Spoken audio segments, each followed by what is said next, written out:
Nanakina mafy ny sindikany tsara eto Madagasikara ny loholona Andrianjaka Samson Golzar nanolona ny fanambarana an-gazety izay nataon'ny SNM amin'ny fisinatsindry mba hamoahana ilay ben'ny tanàna iray any amin'ny tapany atsimo nosy nataon'ity loholona ity izany miantsony CSM manao izany ity loholona ity mba hanao fanadihadiana akaiky momba izay raharaha izay satria dia voasikepa tao anatina lahatsoratra amin'ny gazety maromaro ity loholona ity. Tsy mitsabaka ny raharahan'ny fitsarana ny tenako io no fanambarana nataon'ny loholona Andrianjaka Samson Golzar io arivo io. Nisy vaovao an-gazety izay nivoaka tamin'ity herinandro ity matsy milaza fa nanao tsindry mba hamoahana ny ben'ny tanàna iray any amin'ny distrikta Nampanihindy izay nosamborina ny zoma lasa teo ny tenany ary nanao antsoavo amin'ny sindikany mpitsara izy mba hanao fanadihadiana ny lalina alohan'ny hamoahana vaovao an-gazety miantso ny CSM hanao fanadihadiana ihany koa ny tenany. Rehefa mahitsy natao dia mahitsy fa tsy natao fiarovana ny mpitsara tsy miendrika ohatran'izany io SMM io. Ka eto manao antsoavo amin'ny SMM mba handefa solon-tena aloha ary tokony hanontany aloha anay hoe inona marina zava-misy tany am-pany alohany andresana fanapahan-kevitra na hiresaka amin'ny aina amanjery fa lasa mivaona ilay vaovao resahandry zareo. Raha ny fanazavana no itan'ity loholona ity dia ny mpitsara mpanao famitorana ao am-pania mihitsy no anisany manao raha matahorany amin'ny toerana. Mila fijerena akaiky hoy izy ny ataony ity mpitsara mpanao famitorana ity.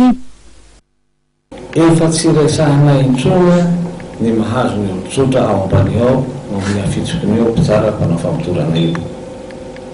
Eritseretintsika amin'izany fa ben'ny tanàna atao ohatran'izany ary aseho ny masony voaka le izy amin'izao tena dia mareny ny rehetrarehetra zany.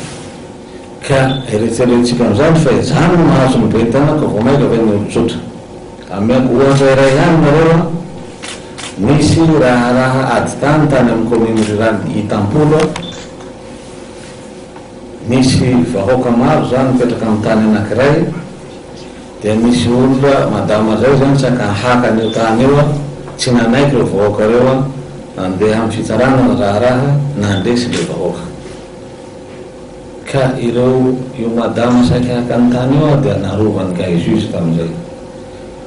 Dia tsy afapo tamin'ny didina avoaka ny tribunal pour l'instance Nampanihindy ilay madama nampiakatra tany amin'ny cour d'appel ny Toliara fitsarana ambony tao Toliara no hanafisy ny ady fitsarana ambony tao Toliara ilay didina avoaka ny tribunal ny première instance Nampanihindy dia tezitra tamin'ny ka juge nidirany tany androany ireo olona reo zany hoe ny lohandohany tamin'ireo vahoaka reo zany samboriny tao amin'ny sivihana mitondra polisy efatra izy ary tamin'ireo olona samborin'ireo misy vehivavy izay mitrotro zazakely efa-bolana nampidiriny ampondra tamin'izay tao am-pania.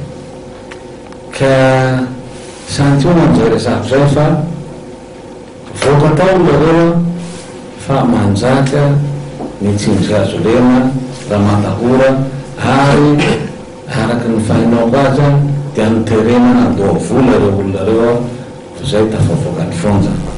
Ny resaka fampiarahany dino moa no anisany tena miteraka ny olana eo amin'ny mponina sy ny fitsarana ny antoerana raha ny filazan'ity loholona ity atrandy efa milamina nefa ny antoerana noho ny fisian'ny dino ka tsy vonany hiala amin'izany ny mponina.